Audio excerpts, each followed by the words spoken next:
What happens when a simple bank visit turns into a national wake-up call about bias and respect? It was a bright Tuesday morning in San Diego, and the kind of day where everything felt like it should go right. Jasmine pulled into the parking lot of Capital Trust Bank, her favorite coffee perched in the cup holder and a folder filled with important documents resting on the passenger seat. She adjusted her blazer, smoothing the creases with a practiced hand. This wasn't just any bank visit. Today marked a major milestone in her career, and she was ready to finalize a transaction that symbolized years of hard work and dedication. Inside the bank, the air was cool and quiet, save for the occasional hum of conversation and the rhythmic clicking of keyboards. Jasmine stood in line, scanning the polished floors and modern decor. It was the kind of bank where every detail screamed exclusivity. She'd chosen this branch for that very reason, its reputation for professionalism and discretion. When her turn came, she stepped confidently to the counter, her heels tapping softly against the marble floor. "Good morning," she said, offering a warm smile to the man behind the counter. His name tag read Paul. He was in his late 50s, with a graying beard and a demeanor that seemed tired, almost irritable. Paul glanced up briefly before returning his focus to his computer screen. "What can I do for you?" he asked, his tone flat and uninterested. Jasmine wasn't deterred. "I'm here to process a wire transfer," she replied, sliding the folder across the counter. "The amount is significant, so I've prepared all the necessary documentation." Paul's eyes flicked to the folder, then back to Jasmine. His expression shifted slightly, a subtle hardening around his mouth. "I'll need a moment," he said curtly, taking the folder with what felt like deliberate slowness. Jasmine nodded, though the dismissive tone wasn't lost on her. She watched as Paul turned away, muttering something to a colleague before disappearing into a back office. Time ticked by, and Jasmine noticed other customers being attended to promptly. Her patience began to wear thin. When Paul finally returned, his face was set in a neutral mask. "I'm sorry, but there seems to be an issue with your paperwork.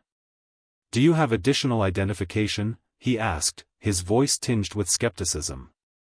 Jasmine furrowed her brow. "Everything you need is in that folder," she replied calmly. "I double-checked before coming in." Paul didn't respond immediately. Instead, he flipped through the documents with exaggerated care, his eyes narrowing. It was a subtle shift, but Jasmine felt it, the weight of judgment, the unspoken assumption that she didn't belong. But Jasmine wasn't one to back down, and the day was far from over. Jasmine stood at the counter, her posture straight and calm, though her patience was starting to fray. Paul's dismissive glances and sluggish movements weren't just inconvenient. They carried an air of deliberate disregard. She noticed how quickly he wrapped up transactions for other customers, offering them polite smiles and efficient service. But with her, it was different, delayed questions and a pointed lack of urgency. "I need to speak with my manager about this," Paul finally said, holding her folder like it was some foreign object. "Wait here." Jasmine watched as he walked away, not toward the manager's office, but to another counter, where he began chatting with a coworker. His body language was relaxed, almost casual, while she stood there waiting. A subtle tension began to rise in her chest, but she forced herself to stay composed. This wasn't the first time she'd faced something like this, and she knew how to handle it, with grace and quiet determination. Minutes passed. Jasmine checked her watch. Other customers were being served promptly, some walking out with satisfied expressions, but she was still standing there, as though her time was less valuable. Finally, Paul returned, his tone clipped. "We'll need to verify your account further before proceeding. It might take some time." "Is there an issue with the documents?" Jasmine asked, her voice steady but firm. Paul hesitated, then shrugged. "It's just policy." Jasmine studied him for a moment. His gaze didn't quite meet hers. "Policy," she repeated. "I've completed transactions like this before at other branches without any problems." "It's different here," Paul said, almost smugly. "This isn't just any branch." The words hung in the air, heavy with implication. Jasmine didn't miss the subtle dig, the insinuation that she didn't belong in a place like this. But instead of reacting, she calmly reached into her bag and pulled out a second form of identification, sliding it across the counter. "If there's anything else you need, let me know," she said. Paul's lips pressed into a thin line as he took the ID. He disappeared again, leaving Jasmine to wait once more. She glanced around the room, observing the other customers and the seamless service they were receiving. The contrast was stark, almost laughable. A knot of frustration tightened in her stomach, but she reminded herself to stay focused. As Paul returned yet again, he seemed almost annoyed to find her still standing there, unflinching.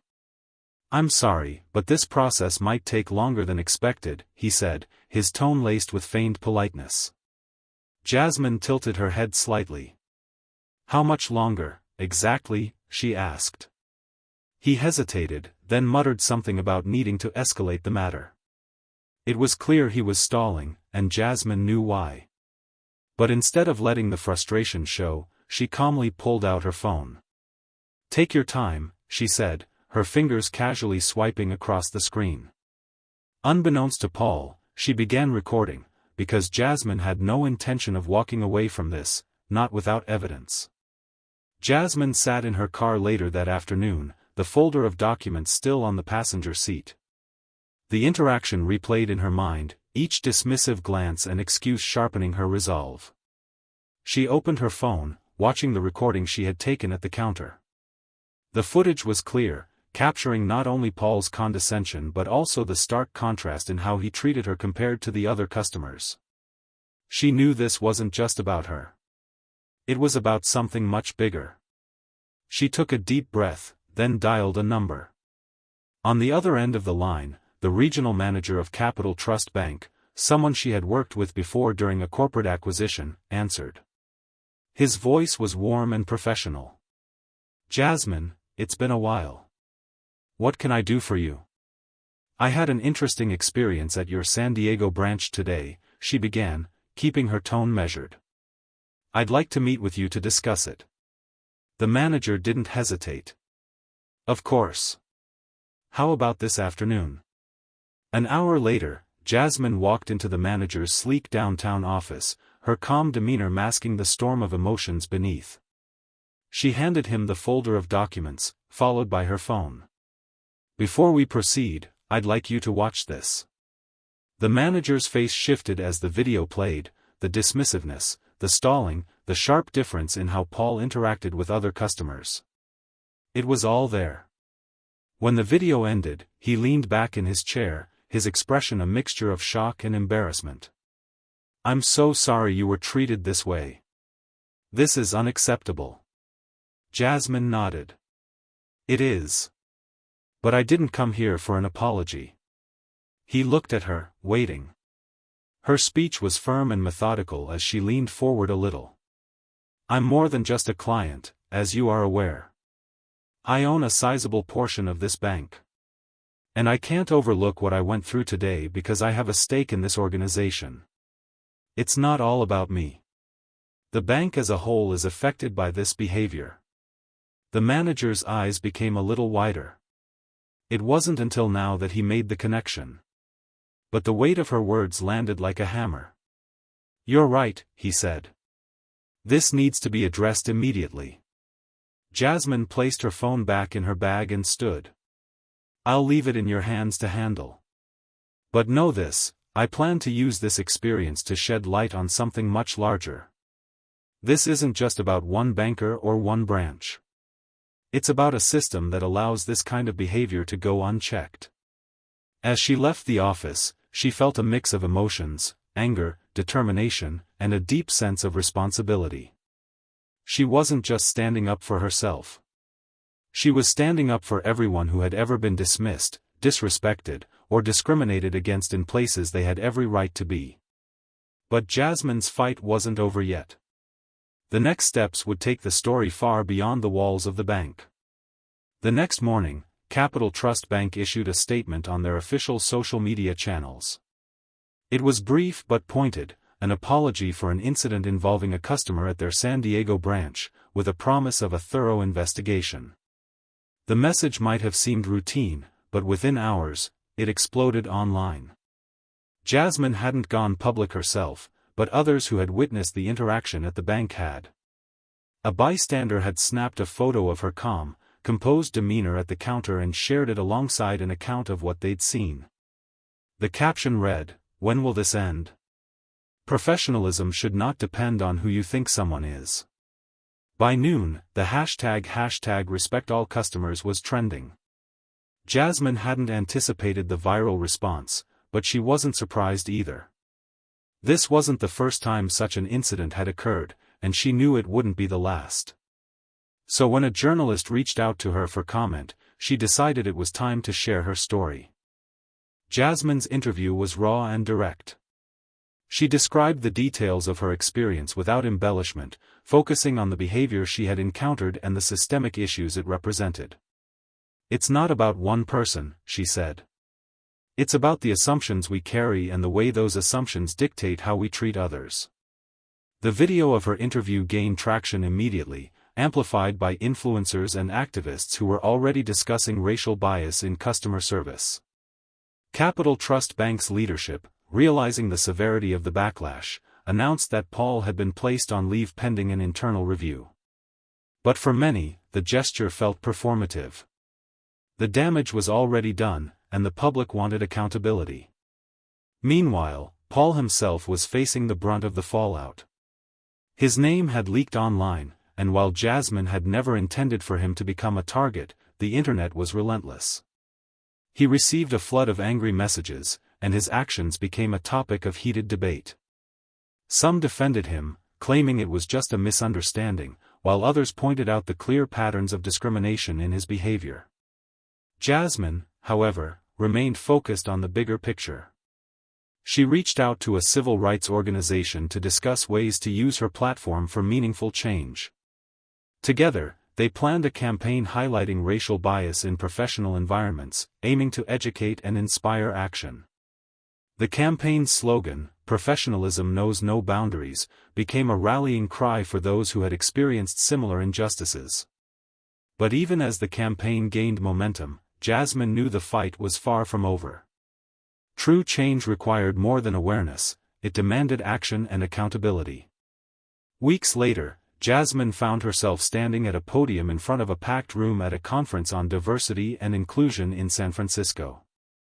The audience was a mix of business leaders, activists, and everyday people who had heard her story and wanted to be part of the conversation her campaign had sparked. She looked out at the crowd, taking a moment before she spoke. "What happened to me at that bank isn't unique," she began, her voice steady but filled with emotion. "And that's the problem. Too many of us have stories like this, moments where we are judged not for who we are, but for who someone assumes we're not." The room was silent, the weight of her words settling over the audience. She went on to discuss how the experience had made her more aware of the wider responsibilities that came with being a prosperous businesswoman and a bank shareholder. "Being successful on your own is not enough," she said. "We have to use our success to break down the barriers that hold others back." Jasmine went on to discuss the systemic issues she had encountered, from unconscious bias in customer service to the lack of accountability in corporate culture. But she didn't stop there. She offered solutions, calling for more comprehensive training programs, transparent hiring practices, and policies that prioritized respect and equity. As she wrapped up her speech, she left the audience with a challenge.